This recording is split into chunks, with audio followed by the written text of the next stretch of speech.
Hello, oyimini Thenjiwe. Bengithi ngifuna ukukhuluma nawe kulungile kodwa ngizokushayela imessage. Ngifuna ukubonga nje yazi lo ngaxabana nawe nje izinto zamave ihamba kahle. Yonke into nje yami imane yakhanya emva kokuthi ngihlukene nawe nje as a friend.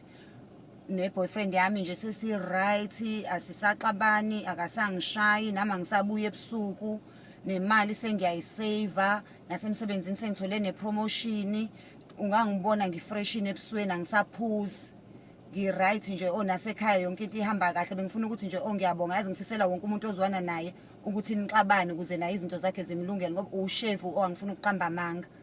Ushevu nje into yokuflashwa netoilet, umngane omubi. And uyakwazi ukushintsha impilo yomuntu nje uyenze yonke into yakho ibe negative. Kodwa ke nje ngiyabonga thank you very much ngento wangenzela yona ukuthi sixabane. #bad friends must fall.